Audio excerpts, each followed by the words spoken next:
Vous écoutez l'épisode 138 du podcast Mes trucs de prof, dans lequel je reçois Cécile Viennot pour parler de consentement dans les pratiques.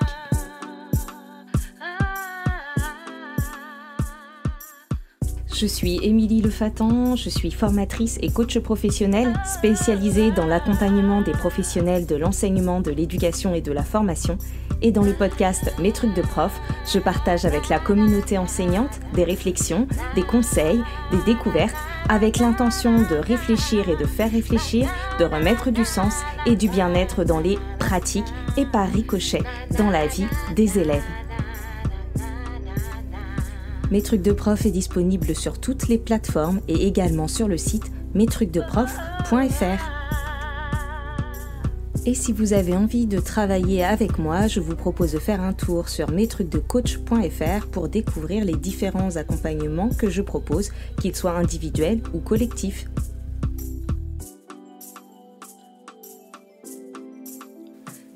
Dans cet épisode, j'aborde la notion de consentement avec Cécile Viennot, psychologue et clinicienne. Nous avons envie d'évoquer comment cette notion, que l'on a parfois tendance à circonscrire à la thématique de la sexualité, a en réalité une résonance plus large. Donc Cécile, vous la connaissez déjà, je l'ai reçue au micro du podcast pour l'épisode sur les élèves HPI et dans l'épisode sur l'échec. Et avec Cécile, nous adorons croiser nos regards de prof et de psy pour échanger sur de multiples sujets. Et le consentement est un sujet qui lui tient à cœur. Nous nous sommes donc retrouvés autour d'un thé et d'un chocolat pour en discuter. Nous avions envie de faire un tour de la question pour voir quels sont les enjeux qu'il y a derrière cette notion, pourquoi c'est important de l'instiller dans nos pratiques. Et nous espérons que cela vous aidera à mieux comprendre comment lire certaines situations de classe ou de vie à l'aune de cette notion de consentement. Je pense que, comme tu l'as dit, Émilie, l'idée, c'est, quand on pense à consentement, on pense souvent au consentement sexuel. Et du coup, c'est un peu figé autour de cette notion de sexualité. Et je pense que notre but aujourd'hui, c'est évidemment de rappeler combien le consentement il est important dans la sexualité, mais aussi de se dire que finalement, quand on est amené à travailler auprès d'un public d'enfants ou de jeunes, la question du consentement, elle se traduit au quotidien à partir de plein d'actions différentes qui n'ont rien à voir avec la sexualité. Oui. Et d'ailleurs, je crois qu'au-delà de la prévention des violences sexuelles, en fait, le consentement, c'est vraiment presque un état d'esprit. D'ailleurs, on parle aussi de consentement dans le champ médical, puisque la notion de consentement, elle exprime plus largement aussi un respect du corps. Il y a le respect du corps et puis on le verra, je pense, au fur et à la discussion, il y a le respect de l'autre de manière générale. Mais le respect du corps, en fait, on voit bien que dans les pratiques aujourd'hui, même en crèche, on va observer qu'on est très attentif au respect du corps de l'enfant. Évidemment, on est dans le soin, on est avec des enfants qui n'ont pas d'autonomie, donc on est obligé de faire pour eux. Et donc de se retrouver dans des situations où l'intimité, elle est au cœur de la relation entre le professionnel et l'enfant.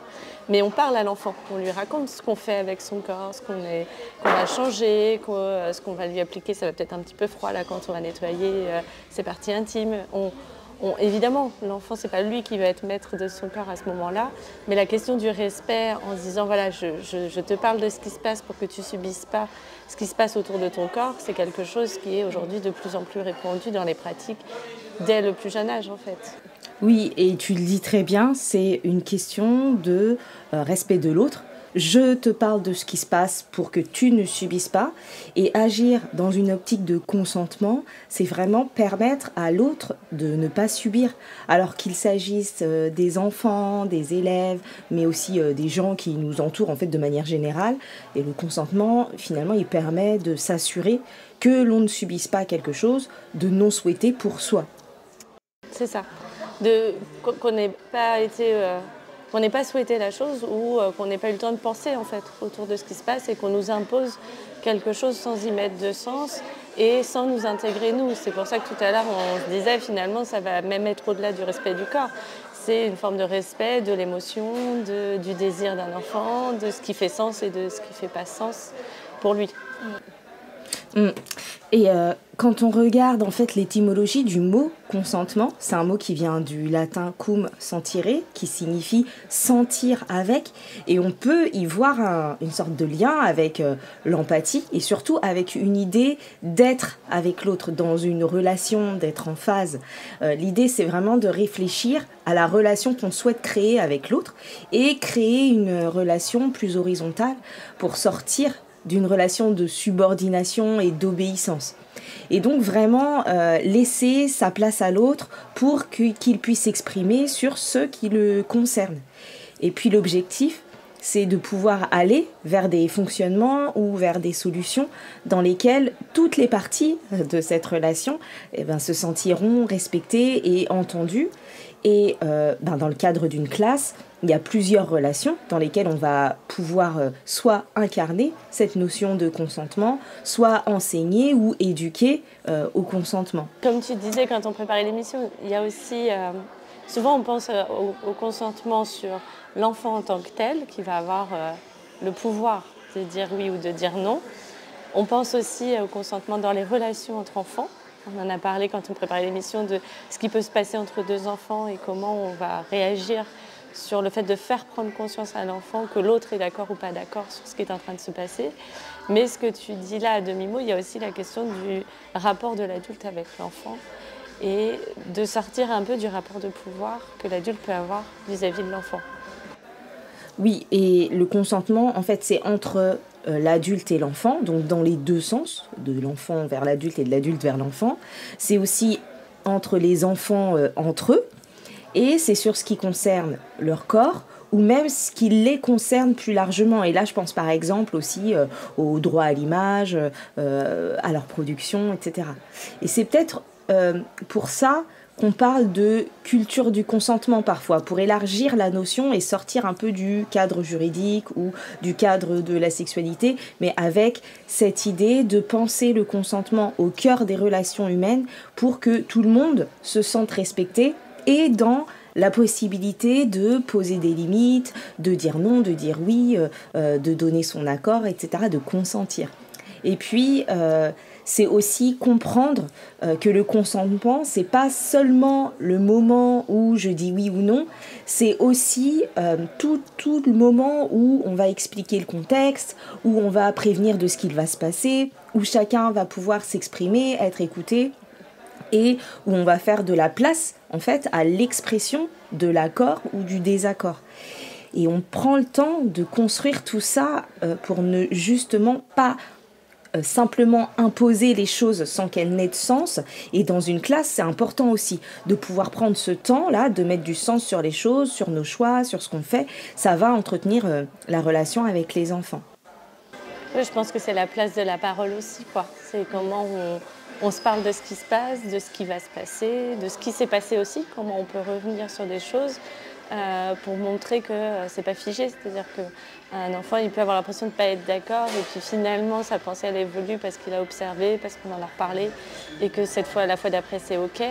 Et en même temps, c'est aussi ce qu'on entend beaucoup, de pouvoir dire c'est pas parce que j'ai dit oui une fois que le mot oui est valable pour toujours et que j'ai plus besoin de reposer la question non plus. C'est d'être toujours en quête de réévaluer ce qui se passe pour l'autre, quoi. Et donc quand on enseigne, il est important d'enseigner cette notion de consentement, mais aussi de l'incarner dans notre posture, dans nos gestes, dans nos paroles. Je pense que il y a plusieurs niveaux pour l'enseignant. Il y a déjà comment il gère les relations entre un groupe d'enfants. Des relations où on voit bien, des fois, il peut y avoir des amitiés avec un qui investit beaucoup plus l'amitié que celui qui la reçoit.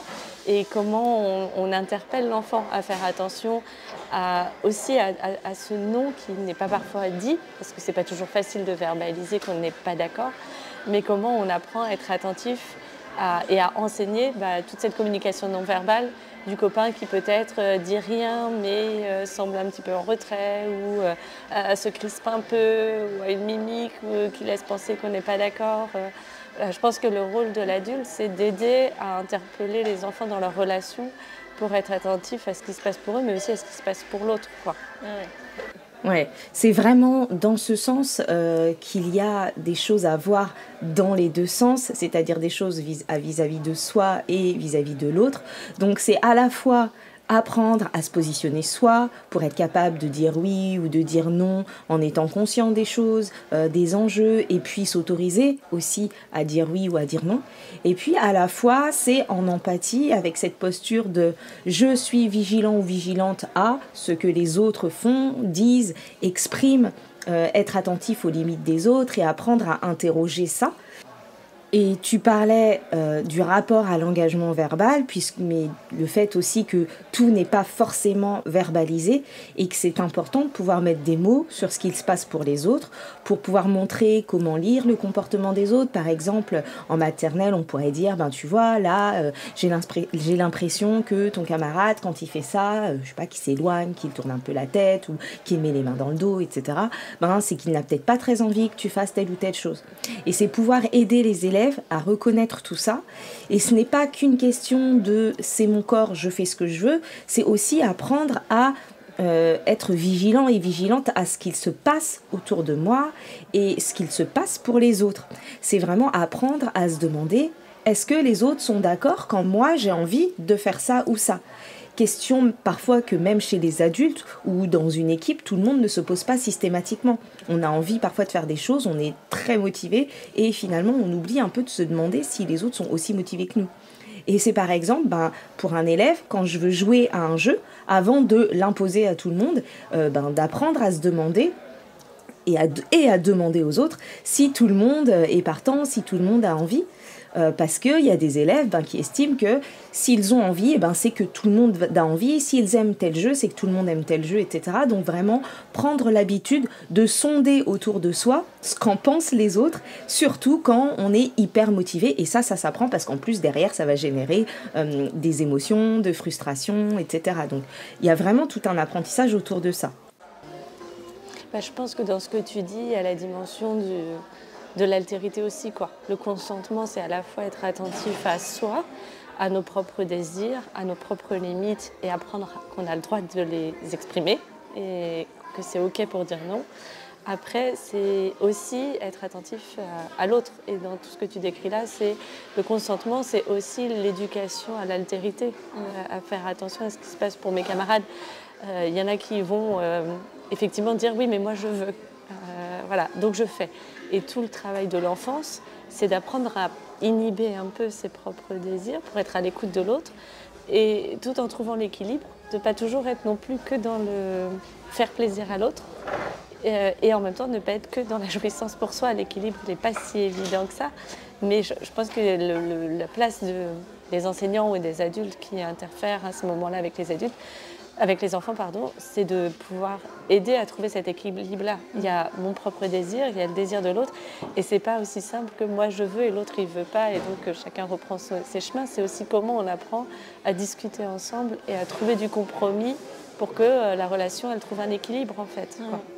On pourrait se dire que tout ça, ce ne sont que des banalités et que tout le monde le fait plus ou moins instinctivement, au fil de l'eau, dans la classe, quand on est avec des enfants, etc.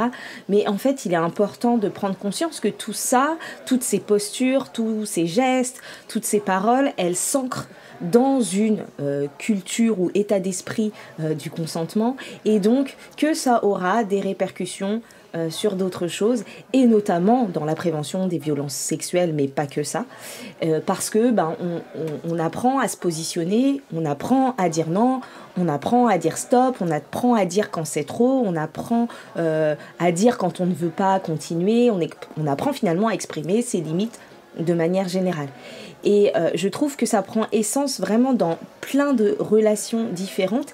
Et nous aussi, en tant qu'adultes, nous avons à incarner cette posture de consentement pour pouvoir aussi aller questionner ce qu'on ne questionne plus parfois. Et c'est vraiment est-ce que tu es d'accord pour ?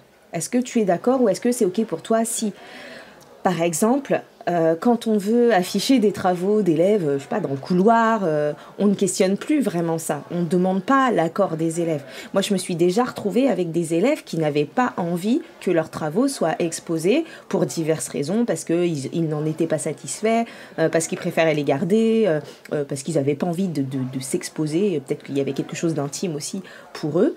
Et du coup, en tant qu'enseignante, je peux me questionner sur est-ce que dans ma classe, en fait, les élèves ont l'espace, ont la possibilité d'exprimer leur accord ou leur désaccord sur ce type de choses.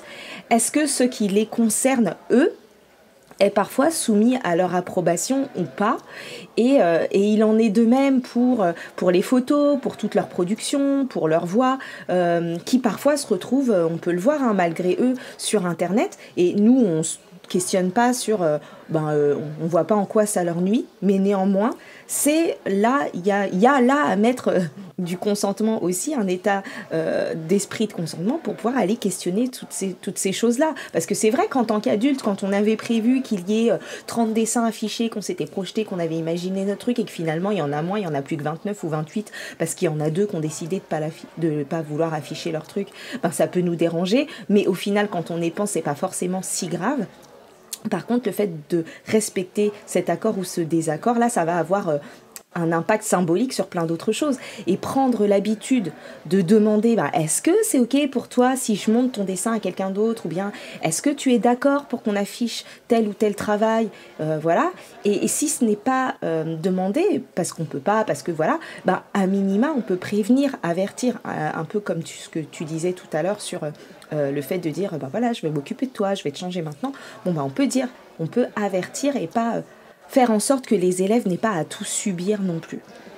Dans ce que tu dis, effectivement, cette chose qu'on fait un peu rapidement par facilité, et parce que c'est dans notre organisation, et voilà, on n'a pas forcément même pensé que ça pouvait déplaire. Mais il y a aussi se dire, l'enfant il est capable de nous dire ce dont il a besoin. Quand on en parlait toutes les deux en préparant l'émission, c'était plus de se dire, même un enfant tout petit, quand on le console, on va d'abord lui demander de quoi il a besoin. Est-ce qu'il veut un câlin? Est-ce qu'il veut juste s'asseoir sur les genoux? Est-ce qu'il veut qu'on lui tienne la main? Ou est-ce que juste on sait parler et c'est bon? Voilà. Et parfois, on arrive avec un peu nos idées reçues, nous.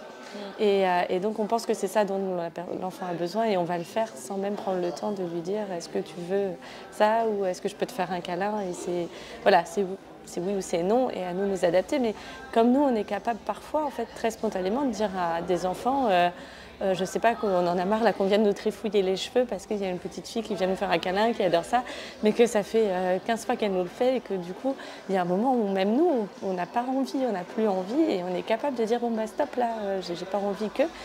c'est la même chose en fait, d'apprendre à dire je veux être entendu comme moi je le dis, et il faut aussi qu'on soit capable de l'entendre de la part de l'enfant, et d'entendre tout simplement sur des choses qui sont de ma propriété. Voilà, mon dessin, c'est ma propriété, c'est ma pensée, c'est à moi de décider.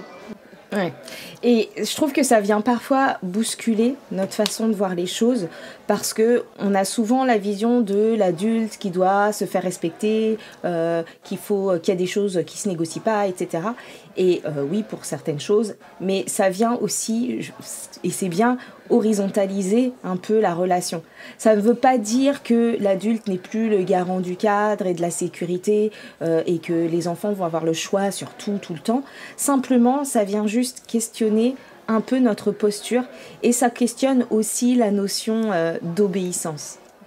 Mais dans ce que tu dis, cette notion d'horizontalité, elle est très intéressante. Ça veut dire qu'on s'inscrit dans l'idée qu'une relation qui fonctionne, elle est basée sur le principe de réciproque. Donc si moi j'attends de quelqu'un qu'on me demande, avant de me prendre la main, peut-être que je peux interroger un élève avant de lui demander de prendre la main de tel enfant, parce que c'est plus facile pour se déplacer dans le couloir. C'est ça le principe d'une relation saine, c'est une relation qui est dans le respect et dans la réciprocité. Pour autant, on peut être un adulte avec ce critère-là, tout en étant dans une autorité. Et aujourd'hui, on le voit émerger quand même dans le monde du travail, cette idée que le manager, il n'est pas obligé d'être dans une posture verticale avec l'information qui descend vers son équipe, et qu'au contraire, on s'inscrit beaucoup plus dans des managements horizontaux, Et on sait que ça fonctionne très bien. Et pour autant, les employés ne font pas n'importe quoi.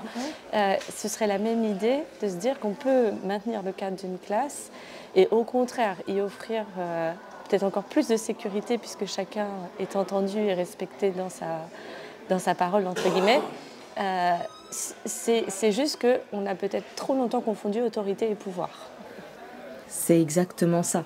C'est exactement ça.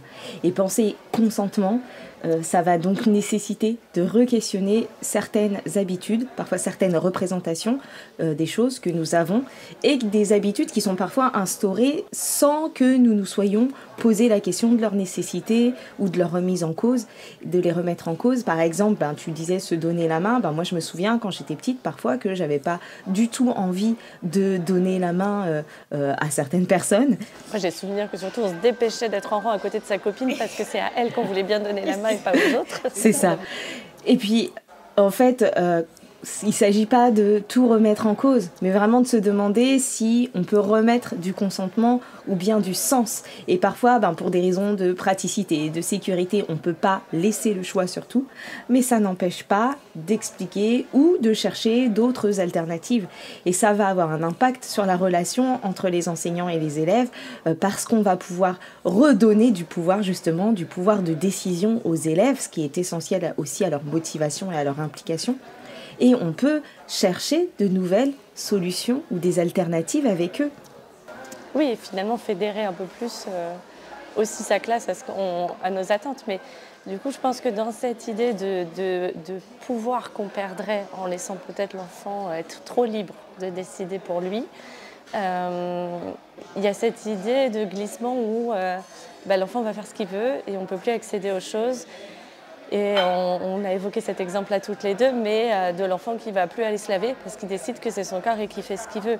Non, nous, on est là pour poser le cadre parce que nous, adultes, on sait ce dont un enfant a besoin, notamment de se laver régulièrement. Maintenant, c'est est-ce que tu te laves tout seul? Est-ce que tu as besoin de mon aide? Est-ce que tu veux mon aide ou pas pour te laver? C'est là-dessus qu'on va parler, pas sur le fait de faire ou de ne pas faire. On a beaucoup questionné aussi le consentement à travers des témoignages dans le vécu médical, notamment gynécologique, de beaucoup de femmes qui ont énormément réagi sur les violences qu'on pouvait subir. Voilà, où là, il y avait un rapport de pouvoir et d'un pouvoir médical auquel on se sentait prisonnier, on ne pouvait pas dire non. Est-ce que pour autant, maintenant qu'on tente de rétablir les choses, que certains médecins, et on espère de plus en plus, sont attentifs à ça, est-ce qu'on va arrêter d'aller chez le médecin? Non, voilà, c'est notre corps, on sait ce dont ils ont besoin et on est là pour penser aux enfants. À nous de définir un cadre dans lequel ça se fait de manière respectueuse. Et puis, quand on est dans cette démarche de consentement au quotidien, finalement, ça dépasse le cadre de la classe, ça fonctionne aussi avec ses collègues, dans sa famille, etc. Et je m'autorise aussi, moi, du coup, à donner ou pas mon consentement. À partir du moment où ça fait partie de ma posture et de ma façon de regarder les situations, c'est dans les deux sens. C'est aussi, pour moi, recueillir le consentement de l'autre, mais aussi m'autoriser à affirmer et exprimer le mien, à dire non et à dire stop. Et puis si on revient à cette notion de consentement autour de la sexualité, comme elle est souvent pensée en première intention, je pense que c'est important justement de redéfinir le fait qu'on ne fait pas des choses pour faire plaisir à l'autre, quitte à se sacrifier, quitte à se mettre dans des situations d'inconfort. Parce que ce que tu décris là, par exemple dans une classe, si on va être attentif à ça et qu'on ne fait pas juste parce que la maîtresse ou le maître a dit que c'est comme ça et c'est pas autrement, parce que c'est plus pratique à ce moment-là que ça se passe comme ça, ça veut dire que malheureusement, dans des situations d'agression sexuelle dont beaucoup d'enfants sont hélas encore trop victimes, c'est bien parce que je fais plaisir à l'autre et qu'on m'a appris à faire plaisir à l'adulte que l'adulte c'est lui qui a l'autorité et donc c'est comme ça, ça se négocie pas. On voit bien que le glissement il est hyper facile en fait pour des enfants. Comment on peut leur dire à ce moment-là l'autorité dont l'adulte va abuser pour devenir agresseur? L'enfant doit dire non et l'autorité dont l'adulte fait preuve parce qu'il est 18h et qu'il faut aller à la douche et qu'il faut enchaîner parce qu'il y a plein d'autres choses à faire et qu'on va faire comme ça et pas autrement. Voilà, en fait ça crée beaucoup de confusion et une règle elle fonctionne quand elle est applicable dans tous les domaines. Si on commence à mettre plein d'astérix parce que « Ah oui, mais là, je t'ai pas demandé ton accord parce que ceci. Ah oui, mais là non plus parce que cela. Ah oui, mais là, il faut quand même que tu donnes ton accord. » Enfin, bien sûr qu'aucun enfant peut s'y retrouver, quoi. Et je pense que dans ce que tu dis, si on remet l'idée de réciprocité, de respect de l'autre et d'altérité au cœur des choses, sans s'inquiéter que le respect amènera aussi la position d'autorité nécessaire de l'adulte quand il le faut, ben ça marche. Mais encore une fois, si on transpose et que ça ne peut pas être réciproque, c'est que notre règle, elle n'est pas juste, en fait. Qu'on est encore trop confus sur ce consentement où on sait qu'il faut en faire quelque chose, mais des fois, il peut nous encombrer parce que c'est plus pratique de ne pas interroger l'enfant et de faire comme ça, quoi. Et donc, quand on aborde le consentement de manière explicite avec les élèves, comment on fait? Quels sont les points finalement qui sont à aborder? Je pense que déjà dans une vie en collectivité, il y a plein de situations où on peut reprendre ces notions-là. Vous voyez, les enfants qui sont très câlins et le copain qui reçoit n'est peut-être pas très câlin, et de pouvoir, au lieu d'être dans l'interdit ou quoi que ce soit, pouvoir interroger sur est-ce que là tu t'as demandé au copain s'il était d'accord pour que tu lui fasses un câlin ou pour que tu lui prennes la main, etc. Et de pouvoir aussi expliquer que si l'autre ne veut pas du câlin, ça ne veut pas dire que pour autant on est rejeté non plus. Ça ne veut pas dire qu'il n'est pas ton ami, qu'il ne t'aime pas beaucoup, mais lui il n'a pas envie qu'on se le montre comme ça. Ouais, c'est hyper intéressant cette idée d'accepter le refus. Et ça se travaille. Apprendre à accepter le refus sans le prendre pour soi. Je me souviens d'une activité vécue dans une formation où il s'agissait de choisir en gros une manière de se saluer parmi 3. Et donc on se déplaçait dans la salle et on se retrouvait face à face avec une autre personne du groupe qu'on connaissait plus ou moins bien, hein, professionnellement parlant. Et puis une fois qu'on était face à la personne, à la manière un peu de Pifumi, là, pierre-feuille-ciseaux, on devait annoncer avec nos doigts la manière dont on voulait bien saluer l'autre. Donc 1, c'était pour juste coucou de loin, 2, pour se serrer la main, et 3, la bise. Et donc, c'était le numéro le plus faible qui l'emportait. C'est-à-dire que si moi j'avais mis 3 à la bise et que l'autre avait mis 2 serrer la main, on se serrait la main, évidemment on ne se faisait pas la bise. Et du coup, eh bien parfois tu mets 3 parce que tu apprécies bien la personne, que tu la connais par ailleurs, etc. Et puis l'autre en face met 1 ou 2. Et ça, en fait, ça génère toutes sortes de pensées et d'émotions. Et c'est hyper intéressant comme jeu pour pouvoir se demander qu'est-ce que ça te fait quand la personne en face de toi, elle n'a pas la même intention que toi, et comment tu gères ce refus, qu'est-ce que tu te dis, et ça illustre bien ce qu'on peut travailler pour pouvoir apprendre à recevoir un refus. Oui, et puis dans ce que tu dis, c'est de ne pas confondre le refus et le rejet. Voilà. C'est deux choses complètement différentes, avec des intentions différentes. Et je pense que comme on peut être dans cette confusion-là, on peut aussi culpabiliser. Comme dans un entourage familial où, je sais pas, vous voyez votre neveu, ça fait longtemps que vous ne l'avez pas vu, vous êtes super content, vous allez faire un câlin, mais justement, lui, ça fait longtemps qu'il ne vous a pas vu, il n'a pas trop envie de vous sauter dans les bras tout de suite. Et de ne pas culpabiliser, parce que moi, en fait, le fait que mon neveu ne me fasse pas un câlin, je le vis comme un rejet. Et je ne me limite pas à juste dire bon ok, il est content de me voir, mais c'est pas comme ça qu'il a envie de me le manifester avec un gros câlin d'entrée de jeu. On culpabilise aussi beaucoup à dire ça me ferait plaisir, voilà, pourquoi, c'est pas sympa, nanana. Enfin, voilà, je pense que du coup on ouvre aussi beaucoup la porte à la culpabilité chez l'enfant quand on fait ça, et je pense que c'est tout ça aussi qu'on travaille quand on est dans un collectif, que ce soit à l'école, que ce soit avec des animateurs en crèche. On travaille sur le fait que l'autre, il t'a pas rejeté. Mais voilà, il s'est exprimé, et c'est ça, accepter le non. Ouais, carrément. C'est hyper important, en fait, de travailler cette différence, même pour nous adultes, cette différence entre refus et rejet. C'est pas parce qu'on a refusé quelque chose qu'on me rejette moi. Et du coup, il y a ça à travailler. Donc, travailler sur cette différence entre refus et rejet. On a dit aussi apprendre à accepter le non, apprendre à dire non, apprendre à demander la permission aux autres, que ce soit aux enfants ou aux adultes, de te prendre la main, de m'asseoir là, d'accrocher ton dessin. Est-ce que j'ai demandé la permission pour te prendre en photo, pour regarder ta blessure quand on soigne un enfant, etc. Il y a aussi interroger et respecter les limites de chacun, que ce soit dans le verbal ou le paraverbal, le non-verbal. Et puis aller aussi peut-être, je me dis, questionner qui peut me demander quoi. C'est-à-dire travailler sur ce qu'on peut me demander et pourquoi. Clarifier ce qui est acceptable de la part d'un adulte, par exemple, dans le cadre de soins, pour la sécurité, etc. Et ce qui ne se demande pas, ce qui n'est pas acceptable. Et puis enfin, il y a aussi travailler le droit de changer d'avis. C'est ça. C'est l'idée que je peux dire non là et j'aurai le droit de dire oui plus tard. J'ai eu envie, j'ai dit oui, la prochaine fois j'ai le droit de dire non. En tout cas, on re-questionne à chaque fois. C'est-à-dire que même nous, adultes, qu'on ne soit pas dans l'idée que si un enfant a été OK une fois, je ne sais pas, reprenons cet exemple de l'affichage de dessin, ça ne veut pas dire que pour tous les futurs projets, il sera OK pour que ce soit affiché dans le couloir. Et peut-être qu'une fois, là où nous, on trouvera ça merveilleux et affichable et on aura envie de partager, lui, il ne sera pas satisfait de ça et cette fois, ça sera non, quoi, en fait. Je pense que c'est aussi cette vigilance de ne pas faire trop de raccourcis parce que ça va vite d'oublier de re-questionner, quoi. Ouais. Donc en gros, si on récapitule, le consentement, c'est un état d'esprit, une posture, ça s'enseigne et ça s'incarne.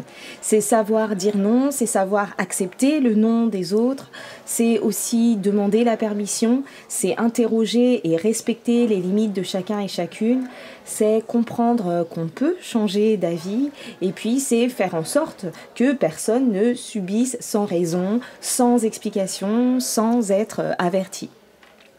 Et je pense que le dernier point, parce que là on parle de oui, on parle de non, il y a des enfants qui sont ni capables de dire oui, ni capables de dire non, qui sont dans le silence quand on leur pose la question. À nous adultes de dire que le silence c'est non.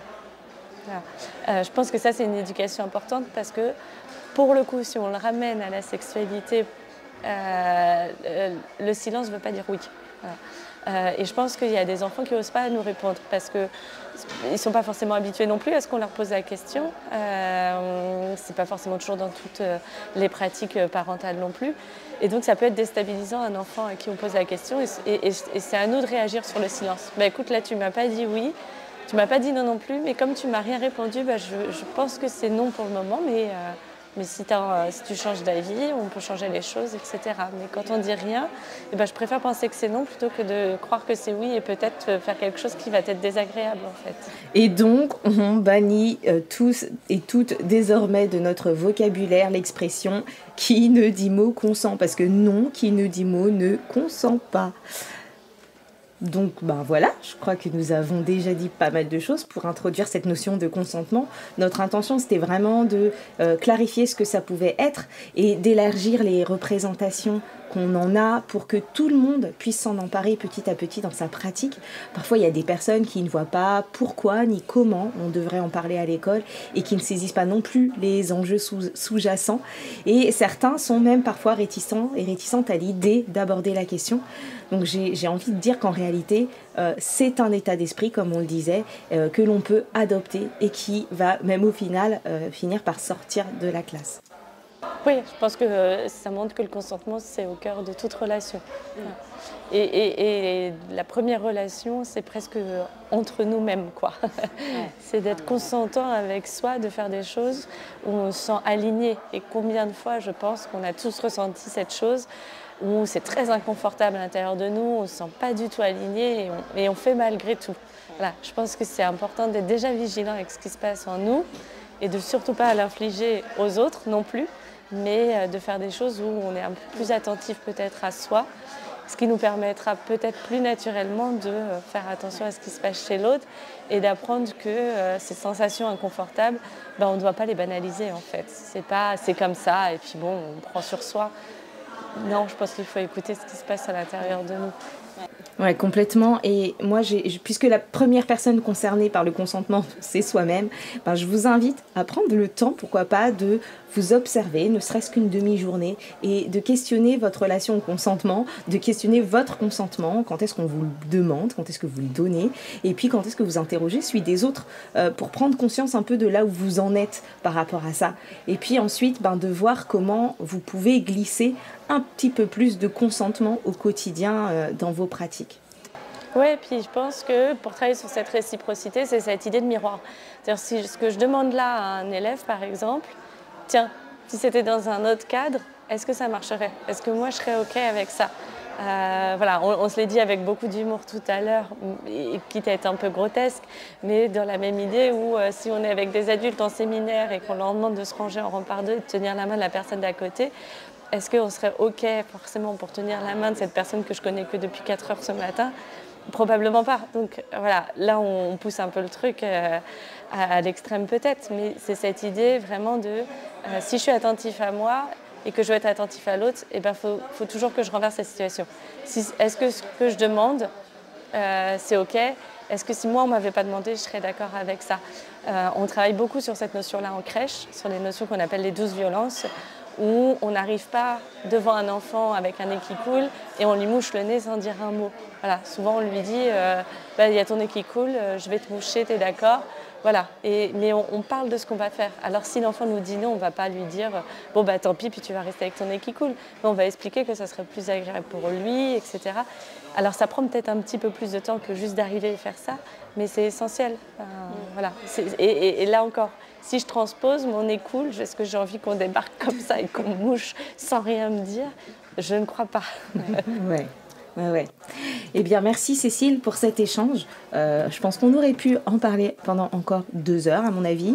Mais pour un premier épisode sur le sujet, je crois qu'on a déjà dit pas mal de choses. Et finalement, on a même été plutôt concise. 35 minutes, c'est pas mal. On a l'habitude d'être plus bavarde que ça quand on échange en off. Merci à toi, Émilie. Merci et j'espère qu'on a tout dit. Et puis si on n'a pas tout dit, on en refera d'autres. C'est ça, j'allais dire. En tout cas, s'il y a des réactions et que ça suscite le consentement épisode 2, ce sera avec plaisir pour revenir parler de ça avec toi. Avec grand plaisir. Merci pour votre écoute. Vous pouvez retrouver les autres épisodes du podcast sur mestrucsdeprof.fr ou sur les différentes plateformes d'écoute de podcast. Pensez à attribuer le maximum d'étoiles pour soutenir le podcast et le rendre plus visible quand c'est possible, notamment sur Apple Podcast ou sur Spotify. Vous pouvez me retrouver sur les réseaux sociaux, notamment sur Instagram, Facebook et LinkedIn. Et vous pouvez également me contacter via l'adresse mail contact@mestrucsdeprof.fr. Vos retours, vos commentaires, vos partages, vos questions sont vraiment précieux. Merci à toutes les personnes qui prennent le temps de m'écrire et d'échanger. Et si vous voulez recevoir du contenu supplémentaire 2 fois par mois, inscrivez-vous à ma newsletter sur mestrucsdecoach.fr/newsletter. Je vous retrouve bientôt pour un prochain épisode et d'ici là, prenez soin de vous. Bye bye.